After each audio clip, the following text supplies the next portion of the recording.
सफलता मिले या न मिले ये किस्मत की बात है। सफलता मिले या न मिले ये किस्मत की बात है, लेकिन कोई कोशिश ही नहीं करे तो ये तो गलत बात है। दोस्तों नमस्कार, मैं डॉक्टर रघुवीर सिंह मौर्य, आप देख रहे हैं मेरा यूट्यूब चैनल जीके मौर्य 1972। मैं राजनीति विज्ञान विषय से रिलेटेड पिछली फर्स्ट ग्रेड एग्जामों में जो प्रश्न पूछे गए हैं उन प्रश्नों का विस्तृत रूप से और एक पैकेज आपके लिए लेकर आया हूं। आप अच्छी तरह वीडियो को सुनते रहें, मेरे साथ अंत तक जुड़े रहें। तो अपन शुरुआत करते हैं। सबसे पहला प्रश्न है, भारतीय राष्ट्रीय कांग्रेस द्वारा किसकी असफलता के बाद भारत छोड़ो आंदोलन प्रारंभ किया गया था? इसका उत्तर है क्रिप्स मिशन। क्रिप्स मिशन की असफलता के बाद और भारतीय राष्ट्रीय कांग्रेस के द्वारा भारत छोड़ो आंदोलन प्रारंभ किया गया था। अब मैं आपको इसको विस्तार से बता रहा हूं। देखिए, क्रिप्स मिशन जो है ये 22 मार्च 1942 को भारत आया था। यह एक सदस्यीय आयोग था। इसके सदस्य बोल दो चाहे अध्यक्ष बोल दो, वो थे सर स्टेफर्ड क्रिप्स, जो ब्रिटिश मंत्रिमंडल के सदस्य थे। तो भारतीय राष्ट्रीय कांग्रेस के द्वारा जो संविधान सभा के गठन की मांग की जा रही थी, उस मांग के विषय में विचार करने के लिए और द्वितीय विश्व युद्ध में भारतीय राष्ट्रीय कांग्रेस का भारतीय लोगों का सहयोग लेने के लिए ब्रिटिश सरकार ने क्रिप्स मिशन को भारत भेजा था। क्रिप्स मिशन ने दो योजना प्रस्तुत की थी, एक अंतरिम योजना और एक दीर्घकालीन योजना, कि जब तक युद्ध चल रहा है तब तक सुरक्षा विभाग जो है वो ब्रिटिश सरकार के पास रहेगा। क्रिप्स मिशन की जो योजना थी वो दीर्घकालीन योजना थी कि युद्ध की समाप्ति के बाद भारत में संविधान सभा का गठन किया जाएगा और ये संविधान सभा प्रांतों और देशी रियासतों के द्वारा निर्मित की जाएगी। इसके अलावा एक संघ बनाने की बात कही गई थी जो प्रांतों और देशी रियासतों से मिलकर के बनने वाला था। क्रिप्स मिशन के अंतर्गत प्रस्तावित संविधान को स्वीकार नहीं किया जाता है तो ब्रिटिश सरकार उसके साथ प्रत्यक्ष से भी संवैधानिक जो व्यवस्था है उसको लेकर के समझौता कर सकती है। यानी अगर क्रिप्स प्रस्तावों को स्वीकार कर लिया जाता तो भारत में एक नहीं कई जो है देश बन जाते, क्योंकि इसमें यह प्रावधान था कि यदि कोई भी प्रांत या देशी रियासत चाहे तो वो अलग से भी अपना संविधान जो है वो निर्माण कर सकती थी। मुस्लिम लीग ने इसका ये कहकर के विरोध किया क्योंकि इसमें मुसलमानों के लिए पृथक जो है संविधान सभा के गठन का प्रावधान नहीं किया गया था। इस वजह से कांग्रेस और मुस्लिम लीग दोनों ने इस क्रिप्स मिशन को अस्वीकार कर दिया। अगला प्रश्न देखिए, हिंदू मुसलमानों की एकता स्थापित करने के संबंध में अवसर अगले 100 वर्षों में नहीं मिलेगा। खिलाफत आंदोलन के संबंध में किसने सोचा था? इसका उत्तर है महात्मा गांधी। खिलाफत आंदोलन के संबंध में ये विचार जो है वो महात्मा गांधी के द्वारा व्यक्त किए गए थे कि हिंदू और मुसलमानों के बीच ये जो संबंध है एकता का, ये अगले 100 वर्षों तक देखने को नहीं मिलेगा। इसकी डिटेल में आपको बता रहा हूं। देखिए, प्रथम महायुद्ध में तुर्की ने ब्रिटिश सरकार का इस आधार पर साथ दिया था कि युद्ध की समाप्ति के बाद जो है तुर्की का जो शासक था खलीफा, उसके पद को समाप्त नहीं किया जाएगा। खलीफा मुसलमानों का सबसे बड़ा धार्मिक गुरु था, ठीक है। लेकिन युद्ध की समाप्ति के बाद ब्रिटिश सरकार ने क्या किया? तुर्की के खलीफा के पद को समाप्त कर दिया।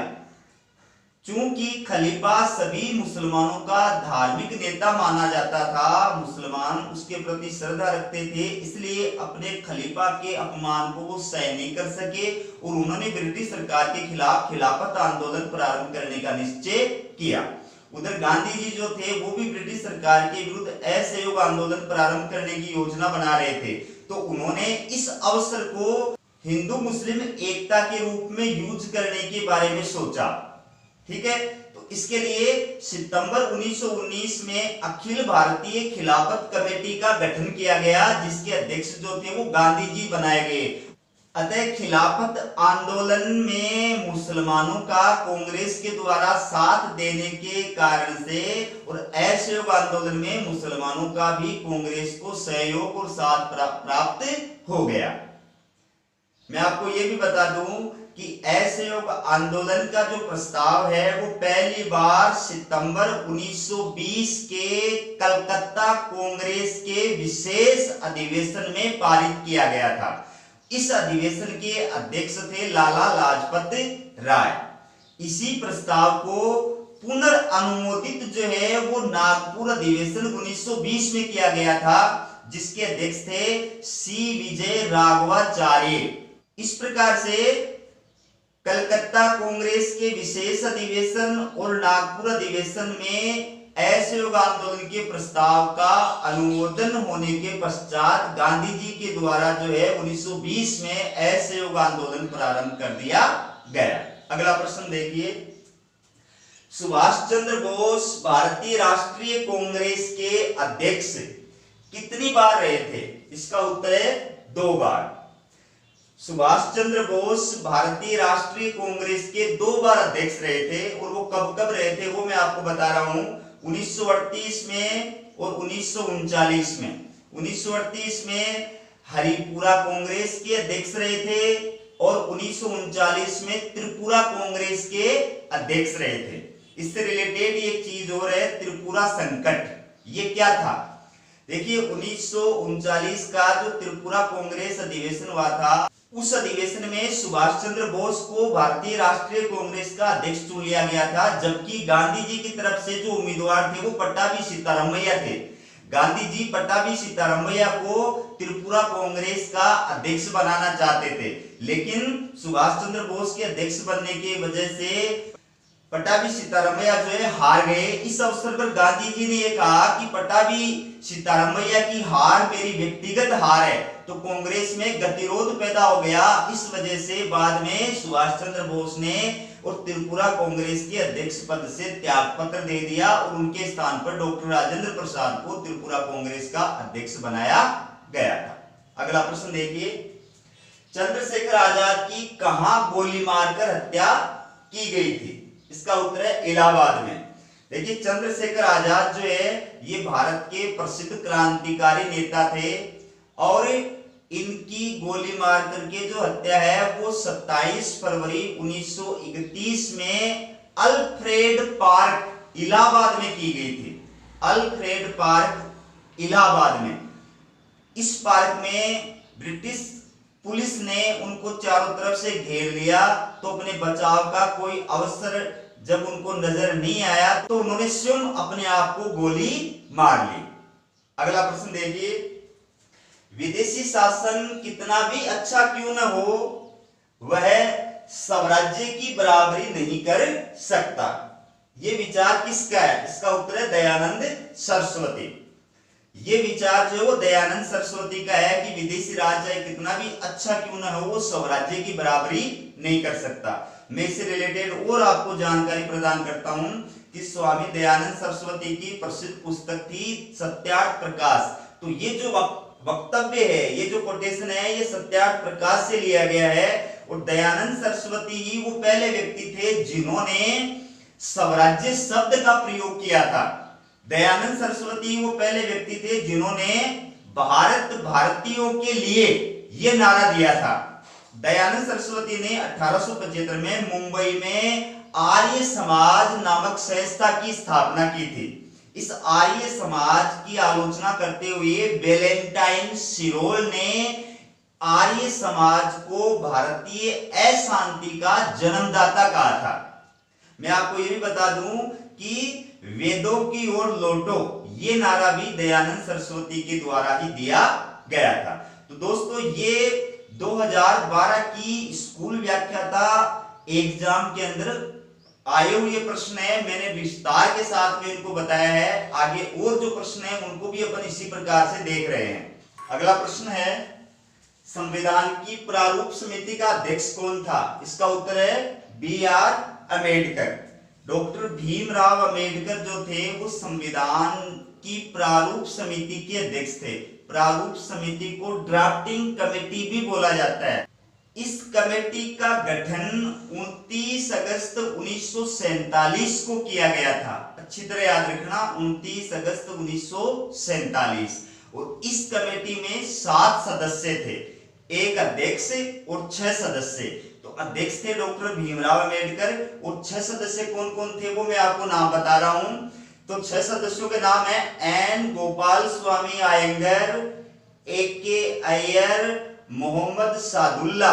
मोहम्मद सादुल्ला एकमात्र मुस्लिम सदस्य थे जो प्रारूप समिति के अंदर थे। इसके बाद में K.M. मुंशी, B.L. मित्र की जगह पर बाद में N. माधवन राव को जो है और सदस्य बनाया गया था। इसके अलावा D.P.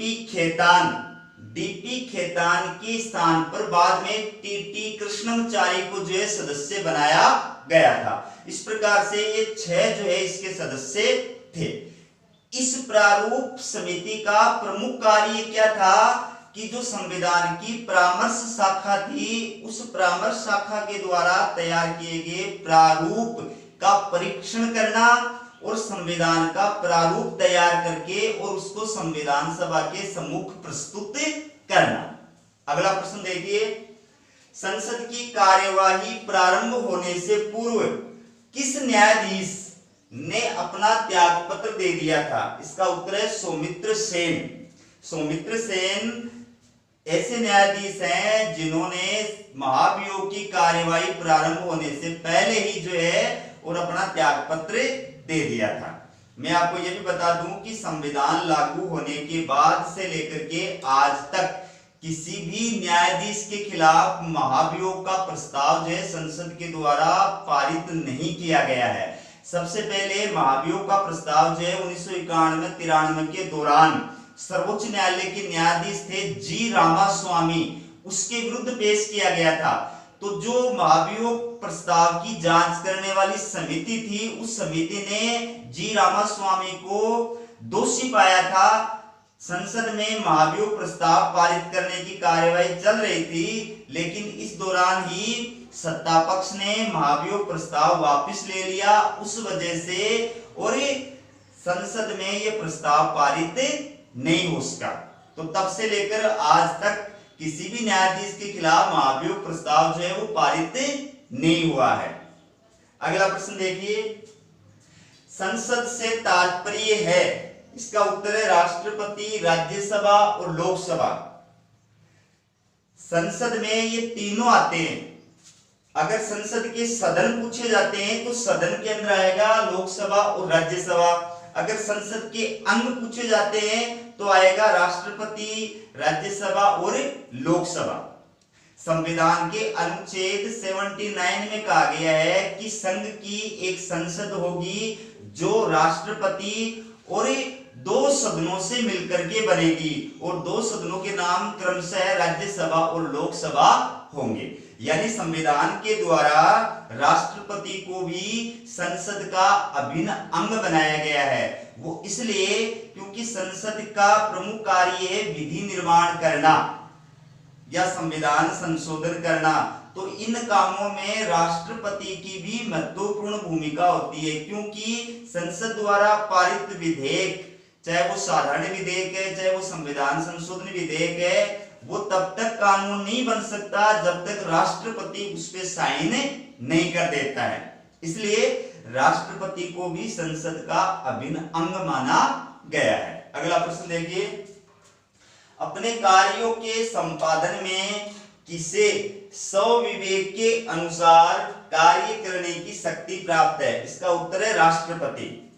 हालांकि संविधान के द्वारा स्वविवेक से कार्य करने की शक्ति राज्य के राज्यपाल को भी प्रदान की गई है, लेकिन ऑप्शन में अगर राज्यपाल नहीं है सिर्फ राष्ट्रपति है तो राष्ट्रपति इसका सही उत्तर होगा। राष्ट्रपति जो है 2 विशेष परिस्थितियां जिनमें स्वविवेक का प्रयोग कर सकता है। नंबर 1, जब आम चुनावों के पश्चात किसी भी पार्टी को पूर्ण बहुमत प्राप्त नहीं होता है और त्रिशंकु संसद का निर्माण होता है, उस स्थिति में प्रधानमंत्री के चयन में जो है राष्ट्रपति अपने स्वविवेक का प्रयोग कर सकता है। इसके अलावा संसद के द्वारा जो विधेयक पारित करके राष्ट्रपति के पास भेजे जाते हैं या मंत्रिमंडल के द्वारा जो प्रस्ताव पारित करके राष्ट्रपति के पास भेजे जाते हैं, तो राष्ट्रपति के पास में ये पावर होता है कि वो अपने विवेक का प्रयोग करके और उनको एक बार वापस भी पुनर्विचार करने के लिए लौटा सकता है, या वो चाहे तो उनको अपने पास रोक के भी रख सकता है। अगला प्रश्न देखिए, भारत में किस संविधान संशोधन ने नव पंचायती राज व्यवस्था स्थापित की है? इसका उत्तर है 73वां। भारत में 73वें संविधान संशोधन के माध्यम से पंचायती राज व्यवस्था को संवैधानिक मान्यता प्रदान की गई है। मैं आपको ये भी बता दूं कि संसद के द्वारा पंचायती राज जो विधेयक है ये 1992 में पारित किया गया था, यानी 73वां संविधान संशोधन जो है ये पारित तो किया गया था 1992 में, लेकिन लागू हुआ था 24 अप्रैल 1993 को। RAS में और कई एग्जामों में इसको लेकर के प्रश्न आया हुआ है, वहां पर विद्यार्थी जो है वो कंफ्यूज हो जाता है। तो लागू होना अलग चीज है, पारित होना अलग चीज है। पारित जो है 73वां संविधान संशोधन विधेयक 1992 में हुआ था और लागू जो है ये 24 अप्रैल 1993 में हुआ था। तो इस अधिनियम के द्वारा संविधान में पंचायती राज व्यवस्था को संवैधानिक मान्यता प्रदान की गई थी और संविधान में एक नई अनुसूची जोड़ी गई थी, वो थी 11वीं अनुसूची, और एक नया भाग जोड़ा गया था, वो था भाग 9।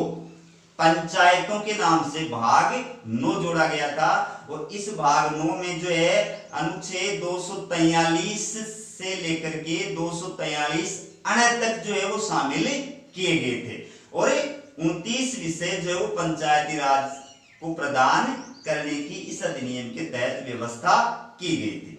अगला प्रश्न देखिए, संविधान सभा के उपाध्यक्ष कितने थे? इसका उत्तर है संविधान सभा के उपाध्यक्ष जो थे वो 2 थे। संविधान सभा के अध्यक्ष थे डॉक्टर राजेंद्र प्रसाद, लेकिन 2 उपाध्यक्ष भी थे, डिप्टी स्पीकर भी थे। और डिप्टी स्पीकर 2 कौन कौन थे? एक थे HC मुखर्जी और एक थे TT कृष्णमाचारी। ये 2 संविधान सभा के उपाध्यक्ष थे। दोस्तों धन्यवाद। मेरे ये प्रश्नों का डोज आपको कैसा लगा कमेंट करके अवश्य बताएं।